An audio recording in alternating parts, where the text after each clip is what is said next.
और देखिए, रेत के धोरों से सटी भारत पाक सीमा, विषम भौगोलिक परिस्थितियां जहां पर जीवन जीने की कल्पना ही अपने आप में हैरान कर देने वाली होती है। लेकिन देशवासियों को सुकून का जीवन देने के लिए संकल्पित बीएसएफ के जवान यहां गर्मी और आंधियों की परवाह किए बिना सीमा की चौकसी करते हैं।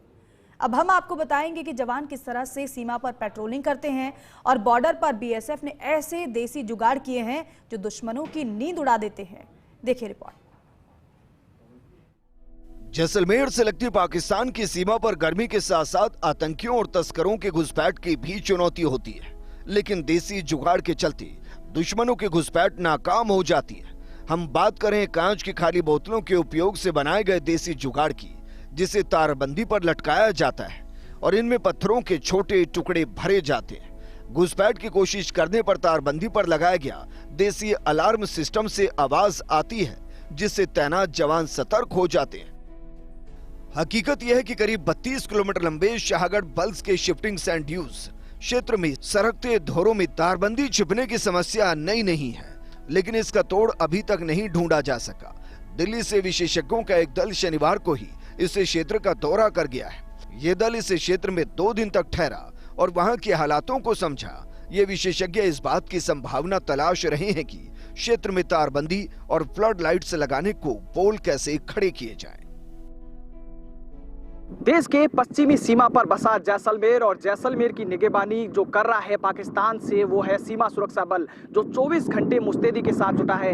आज जैसलमेर में फर्स्ट इंडिया की टीम पहुंची है शाहगढ़ बल क्षेत्र में, जहां कड़ी चुनौती के साथ है महिला जवान और सीमा सुरक्षा बल है वो कड़ी मुस्तैदी के साथ है वो कार्य कर रही है। आप देख सकते हैं हम इस समय खड़े हैं जैसलमेर के शाहगढ़ बल क्षेत्र के एक बीओपी चौकी पर, जहां आप देख सकते हैं चारों तरफ है वो विशाल रेगिस्तान है और रेगिस्तान में दूर दूर तक हरियाली का नामो निशान नहीं है, केवल दिखती है तो वो रेत ही रेत। और यहाँ सबसे बड़ी समस्या है शिफ्टिंग सैंड ड्यूज की, जहां पर कड़ी चुनौतियों के साथ सीमा सुरक्षा बल है वो यहाँ पर है वो गश्त करती है और कड़ी निगरानी है वो यहाँ पर अपनी निगाहें हैं वो जमा के रखी है। तेज आंधियों में जिस तरीके से ये धोरे हैं कहीं ना कहीं अवरोधक बन जाते हैं और साथ ही साथ जिस तरीके से यहाँ पर गश्त करना भी बड़ा चैलेंजिंग है वो साबित होता है। लेकिन सीमा सुरक्षा बल है वो कड़ी मुस्तैदी के साथ यहाँ पर डटी हुई है, क्योंकि विशाल भूभाग क्षेत्र में चारों तरफ आदमी का नामो निशान नहीं है, जानवर का नामो निशान नहीं है। दूर दूर तक देखें तो पानी की है वो भी आवक है कहीं ना कहीं दिखाई नहीं देती है। लेकिन जवानों के हौसले कहीं ना कहीं हैं वो दुश्मनों को पस्त कर देती है और जवानों के हौसले एकदम हाई है, क्योंकि शिफ्टिंग सैंड ड्यून्स को लेकर केंद्र सरकार लगातार इस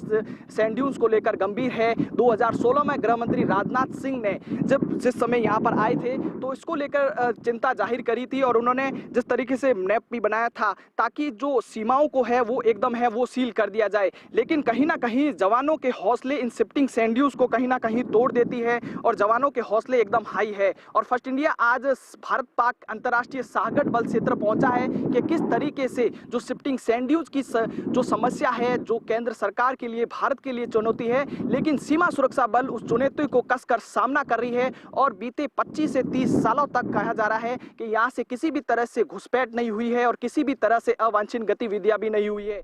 इस पूरे स्ट्रेच में कई हिस्से ऐसे भी हैं जहां रेतीली जमीन पर पैदल चलना भी मुश्किल है। वो हिस्सा कैमल पेट्रोलिंग का है, यानी यहाँ ऊंट से सीमा की पहरेदारी की जाती है। पूरा दिन खत्म होने के बाद रात के पहरे की तैयारी से पहले महिला कमांडोज टेक्निकल सर्विलांस सिस्टम को पहले से ज्यादा बेहतर और सटीक बनाने की कोशिश में जुट जाती है।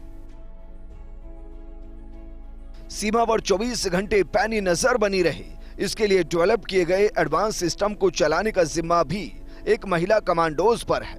दिन में गश्त के बाद नाइट पेट्रोलिंग की बारी आती है और रेत पर रात में पहरेदारी की अलग चुनौतियां हैं। कई बार ये चुनौतियां घातक और जानलेवा भी साबित होती हैं। हर अगला कदम कितना खतरनाक हो जाए इसका अंदाजा भी नहीं हो पाता। सीमा के ऊपर हमारा जो जज्बा है और हमारी सिखलाई को देखते हुए हम हर मौसम में ड्यूटी करने का एक बहुत ही सिखलाई का अच्छा तरीका है। और ये तो रात दिन का काम है हमारा, हर मौसम में हम ड्यूटी करें, सीमा की सुरक्षा को बनाए रखें।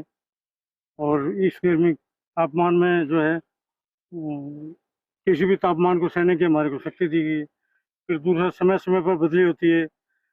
उच्च मुख्यालय द्वारा हमें समय समय पर मौसम के बचाव के लिए साधन दिए गए हैं, ताकि हम उन साधन का प्रयोग लेते हुए इस विषम परिस्थिति में ड्यूटी करें। बचाव के यही है, ओआरएस घोल दिया जाता है, समय पर नींबू पानी पिलाया जाता है, फिर समय पर 6 घंटे बाद में हमें ड्यूटी शिफ्ट चेंज कर दी जाती है ताकि दूसरी शिफ्ट आ जाती है। हमारी सिखलाई इस प्रकार की है कि हम किसी भी मौसम में किसी भी तरह कितना भी डिग्री सेल्सियस पार कर जाए, लेकिन हम देश की रक्षा के लिए ड्यूटी करने के लिए तैयार हैं। इस हालात से गुजरने के लिए सर हमारे को ट्रेनिंग इस प्रकार की दी गई है ताकि इन हालातों से हम गुजर सके, और उसके साथ हमारे पास हर प्रकार के संसाधन प्रोवाइड किए गए हैं। स्टॉक हो जाता है, हमारे पास एसी रूम लगाया गया है जिससे जवान को रेस्ट करने का मौका मिलता है। सीमा पर जवानों के पेट्रोलिंग की स्थिति के बारे में बात करें तो सीमा सुरक्षा बल के जवान सूर्य उदय के साथ ही खुर्रा चेकिंग पेट्रोलिंग करना शुरू करते हैं, जिसमें बल के जवान ऊंट पर सवार होकर बॉर्डर लाइन की एक छोर से दूसरे छोर पर पैरों के निशान और अन्य संदिग्ध निशानों की जांच का काम करते हैं। इन सब के साथ सीमा सुरक्षा बल अपने अत्याधुनिक तकनीकों से बने उपकरणों के माध्यम से सीमा के उस पार हो रही हरकतों पर भी पैनी निगाह बनाए रहते हैं। सीमा पर एक टुकड़ी रात भर सीमा की चौकसी करती रहती है, वहीं दूसरी टुकड़ी बंकरों में हथियार तानी तैनात रहती है।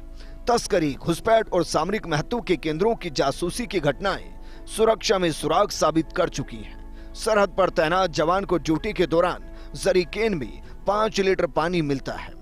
बेस कैंप से रवाना होते समय ठंडा पानी लेकर निकलते हैं, लेकिन बीओपी तक पहुंचने तक ये उबलने की स्थिति में आ जाता है। जवान उसे कपड़े से ढककर जतन में रहते हैं। पानी के साथ नींबू पानी का पाउच दिया जाता है जो संजीवनी का काम करता है। बहरहाल इतनी भीषण गर्मी में जवानों की मुस्तैदी साथ ही संदिग्ध गतिविधियों को रोक पाना वाकई मुश्किल है, लेकिन देशभक्ति के आगे गर्म हवाएं भी ठंडी पड़ जाती है। Suryaveer Singh Tanwar, first India news, Jaisalmer.